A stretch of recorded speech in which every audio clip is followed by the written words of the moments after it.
भारतीय संस्कृति में आध्यात्मिक साधना के कई सारे विकल्प मिलते हैं। मातृशक्ति के रूप में देवी पूजा, भगवान शिव के अनेक अलग अलग रूपों में पूजा से लेकर निराकार ईश्वर तत्व की पूजा, क्यों रचे गए थे पूजा के इतने विकल्प, जानते हैं। यही एक ऐसी संस्कृति है जिसमें ऐसे विकल्प मौजूद है कि अगर किसी को एक खास रूप की जरूरत है तो उसे रूप दे दिया जाता है। अगर कोई रूप से आगे निकल जाता है तो उसे आगे की चीजें दे दी जाती है। आगे की चीज ध्वनि हो सकती है, कोई विशेष सुगंध हो सकती है, या फिर कोई और चीज भी हो सकती है। अगर कोई और ज्यादा विकसित हो जाए तो और आगे की चीजें दे दी जाती है। उससे भी ज्यादा विकसित हो जाए तो उससे भी आगे की चीज। इस तरह इस संस्कृति में लोगों के लिए पूजा के कई स्तर मौजूद है। अगर आप बिल्कुल शुरुआती अवस्था में है तो आपको मातृ पूजा करने को कहा जाता है। कहा जाता है कि शिव से भी पहले मातृशक्ति थी। आप जानते हैं इसके बारे में? ईश्वर के आने से पहले भी मातृशक्ति मौजूद थी। ये बेहद बुनियादी सी बात है। इसे समझना लोगों के लिए बड़ा आसान है क्योंकि हमारी संस्कृति में मां और बच्चों के बीच एक बेहद मजबूत रिश्ता होता है। ये रिश्ता पूरी तरह स्वाभाविक है। संस्कृति ने इसे और मजबूत कर दिया। अगर आप कहें कि सभी देवताओं और बाकी चीजों का स्रोत मातृशक्ति है तो किसी बच्चे के लिए भी ये बात समझनी आसान होगी। अगर अपने अस्तित्व के स्तर पर अभी तक आप में बचपना हो तो मातृशक्ति से आप आसानी से जुड़ जाएंगे। 3, 4, 5 साल तक बच्चा अपने मां से ही चिपटा रहना चाहता है। उसे इसमें शर्म नहीं आती, लेकिन जैसे ही उसकी उम्र 10, 11, 12 साल के करीब होती है, वह अपने पिता के साथ खड़ा होना चाहता है। वह पुरुष बनना चाहता है।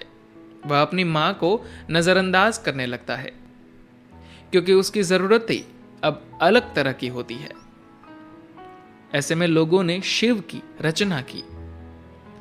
मां पर्याप्त नहीं है, अब आपके पास शिव भी है, एक असाधारण पुरुष के रूप में। उन्हें एक ऐसा नाम दे दिया गया जिसका मतलब है जो नहीं है। यहां अपने आप में विरोधाभास है, लेकिन आपको यह समझना होगा कि वह एक यंत्र की तरह है। यही एकमात्र संस्कृति है जो यह समझती है कि हमारे विकास के लिए देवता एक यंत्र की तरह है। जैसे हर जगह ऐसा है, लेकिन लोगों को इस बारे में पता नहीं है। आप देवताओं की पूजा करते हैं, क्यों? क्योंकि आपके कल्याण के लिए वह एक यंत्र की तरह है। किसी के लिए कल्याण का मतलब पैसा कमाना हो सकता है। किसी के लिए कल्याण का मतलब अपने या अपने परिवार के लिए बेहतर स्वास्थ्य की जरूरत हो सकती है। किसी के लिए कल्याण मतलब स्वर्ग की प्राप्ति हो सकती है। लेकिन कुल मिलाकर लोग ईश्वर की पूजा इसलिए करते हैं क्योंकि वे अपना कल्याण चाहते हैं। इसका मतलब यह हुआ कि ईश्वर आपकी भलाई के लिए एक यंत्र की तरह है। ऐसे में आपकी अलग अलग अवस्था के लिए आपको अलग अलग चीजें दी गई है, लेकिन आपको कई रूप दे दिए जाते हैं। इस सब झूठ का क्या मतलब है? यह झूठ नहीं है। एक तार्किक दिमाग काले और उजले के रूप में ही सोचता है, लेकिन जिसने जीवन को जान लिया है वह काले उजले के रूप में नहीं सोचता। जिन लोगों ने जीवन को अच्छी तरह से जान लिया है उन्हें पता है कि अलग अलग लोगों की अलग अलग तरीके से मदद की जानी चाहिए। ऐसी कोई एक सीढ़ी नहीं है जिससे हर कोई चढ़ जाए।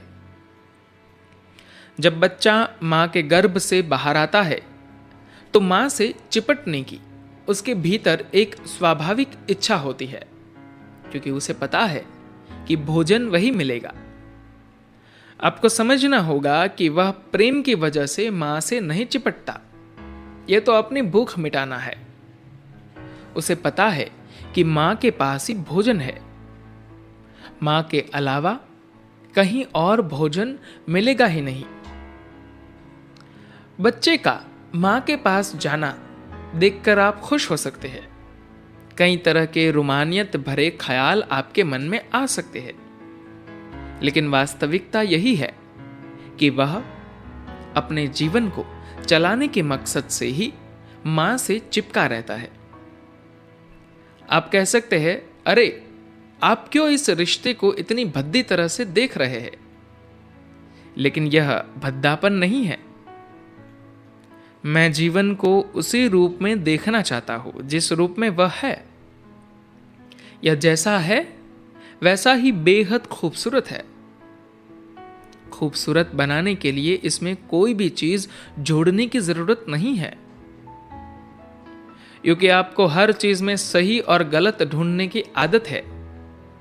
इसलिए खाली जीवन आपको खूबसूरत नजर नहीं आता।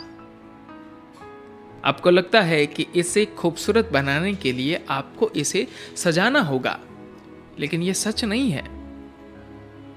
बच्चा मां से इसलिए चिपका हुआ है क्योंकि मां के स्तनों में दूध है और उसे दूध ही चाहिए। उसे प्रेम का नहीं पता, उसे ऐसे किसी भाव का ज्ञान नहीं है। उसे तो इस बात की भी परवाह नहीं है कि आप है कौन। इसमें गलत क्या है? ये ऐसा ही है, इसमें भद्दा कुछ भी नहीं। ये तो बेहद खूबसूरत है। जीवन ऐसा ही है, जीवन की इच्छा जीवित रहने की ही है। शिव को हमारे यहां कई तरीकों से दर्शाया गया है, इतने तरीकों से कि आप कल्पना भी नहीं कर सकते। वह सबसे सुंदर है, वह सबसे बदसूरत भी है, वह सबसे भयानक है, वह सबसे दयावान है। शिव पुराण में इस तरह की कई कहानियां हैं। जो लोग सिर्फ तार्किक ढंग से सोचते हैं, जो आधुनिक शिक्षा व्यवस्था में पले बड़े हैं, उनके लिए यह सब समझना बड़ा मुश्किल है। हमारी संस्कृति संवादात्मक या कहे कथा कहानियों की संस्कृति है। कहानी के भीतर कहानी, उसके भीतर और कहानी। जरूरी नहीं है वे तथ्यों के एक खास क्रम में हों, क्योंकि उनकी दिलचस्पी तथ्यों के क्रम में नहीं है।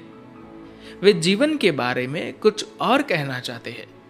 वे जीवन की जो मूल डोर है उसे बताना चाहते हैं।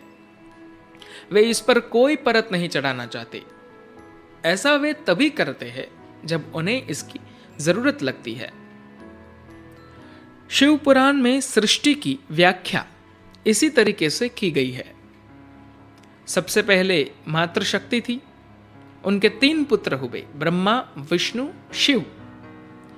ये 3 लोग नहीं बल्कि 3 शक्ति है, लेकिन इनका इंसानों के प्रतीक रूप में चित्रण किया गया है। अब मातृशक्ति ने इन तीनों से संसार की रचना करनी चाहिए। संसार की रचना कैसे हो? कोई स्त्री नहीं है, मां है और 3 बेटे हैं। इसके अलावा कोई स्त्री ही नहीं है। मैं आपके तार्किक दिमाग को समझ रहा हूं। अति नैतिकतावादी लोगों के मन में अचानक वर्जिन मेरी का ख्याल आएगा, लेकिन ये लोग ऐसे नहीं थे।